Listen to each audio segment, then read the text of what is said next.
সুপ্রিয় দর্শক, আসসালামু আলাইকুম। আজকে আপনাদের এমএস ওয়ার্ডে একটা জাতীয় পতাকা অঙ্কন করে আপনাদের শেখাবো। তো প্রথম আমরা ইনসার্টে যাই, এই শেপে ক্লিক করব। শেপে ক্লিক করার পরে এখানে দেখেন বিভিন্ন ধরনের শেপ আমাদের এখানে চলে আসবে। তো আমরা আমাদের পছন্দ মতন একটা শেপ, আসলে যেটা জাতীয় পতাকার আঁকার মতো একটা সুইটেবল শেপ আমরা খুঁজে বের করব। তারপরে এটা আমরা নিয়ে নিব।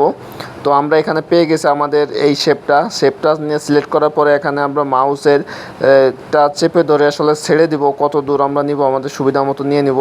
তারপরে আমরা একটু ডান বাম করে নিব আমাদের সুবিধা মতো, আসলে যেটা দেখতে আসলে সুন্দর হয় সেরকম একটা শেপ আমরা দিব এই শেপের। তো মোটামুটি আমরা আসলে লাইনটা ঠিক করে নিলাম যে কিভাবে আসলে নিলে ভালো হয়, এরকম নিলেই পছন্দ হবে। একটু ডানে বামে উপরে নিচে আপনি একটু আপনার মতন আসলে সুবিধা মতো আসলে সাইজ করে নেবেন। সাইজ করে নিয়ে উপরে আপনি এক জায়গায় রাখবেন, আবার আপনি ইনসার্টে চলে যাবেন। ইনসার্টে চলে যাওয়ার পরে আসলে আবার শেপে চলে যাওয়ার পরে আপনি এখান থেকে মাঝখানে যে গোল একটা চিহ্ন দেবেন, লাল চিহ্ন, ওটা নেওয়ার জন্য আপনি একটা শেপ নেবেন, গোল শেপ নিব আমরা। এইখানে আমরা গোল শেপ পেয়ে গেছি। তো এই শেলটা নেওয়ার পরে মাঝখানে এই যে কাঁচাটা রাখার পরে আসলে আমরা এখন চেপে ধরে টান দিয়ে ছেড়ে দিব। ছেড়ে দেওয়ার পরে আমরা এখানে আমাদের অ্যালাইনমেন্টটা ঠিক মতো করে নিব, একটু উপরে নিচে ছোট বড় যেটা আসলে করার প্রয়োজন আপনার, সেটা সবচেয়ে ভালো বুঝবেন আসলে কীরকম দিলে ভালো দেখা যাবে সেরকম।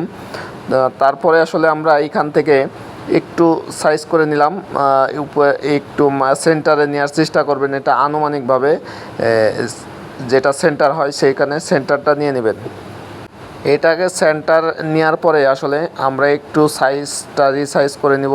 এখানে আমাদের সুবিধা মতন আসলে নিয়ে নিচ্ছি। এরপরে আমরা এখানে একটা নেব, অর্থাৎ যেটা স্ট্যান্ড বলে, ফ্ল্যাগ স্ট্যান্ডের মতন একটা আমরা নিব। সেটা কিন্তু আমাদের ওই ফ্ল্যাগ স্ট্যান্ডের কিন্তু শেপ আসলে নাই, এটা একটা ছোট্ট আকৃতির একটা শেপ নিতে হবে। এইখানে দেখেন আমাদের এইখানে আমরা একটা শেপকে আমরা সিলেক্ট করে নিলাম, যে এই শেপটাই আসলে নিব।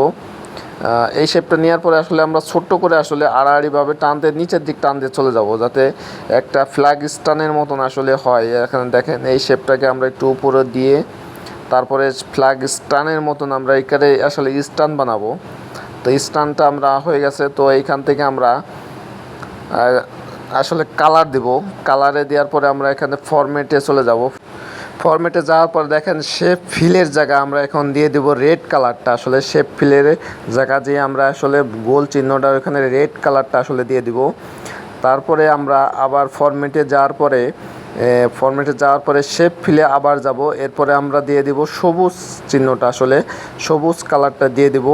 কালার দেওয়ার পরে আমরা এইখানে আবার স্টান, অর্থাৎ ফ্ল্যাগ স্টানের আমরা একটা কালার দিব। আসলে এইখানে দেখেন আমরা শেপ ফিলে আসলে যাই নিচে দেখেন আমাদের আছে গার্ডিয়ান, তারপরে টেক্সটোর, বা আপনি এখানে যেটার একটা কালার আছে সেটা দিয়ে দেবেন। আমি আমার যেটা পছন্দ হচ্ছে সেটা আসলে দিয়ে দিলাম।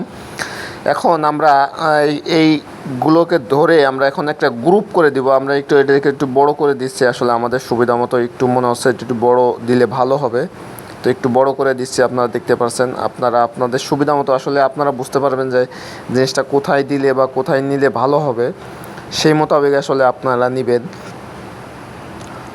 তো আমি একটু বৃত্তটাকে একটু বড় করে নিলাম, মাঝখানে যে বৃত্তটা ছিল যাতে একটু ভালো দেখা যায়। তো এখন আমরা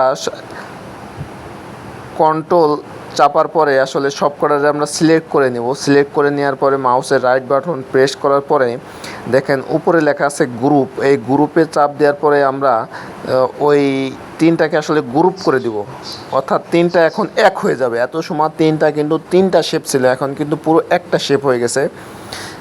একটা শেপ করে আমরা আসলে গ্রুপ করে নিলাম। গ্রুপ করে নেওয়ার পরে এখন আমরা আমাদের মোটামুটি পতাকাটা আঁকা শেষ।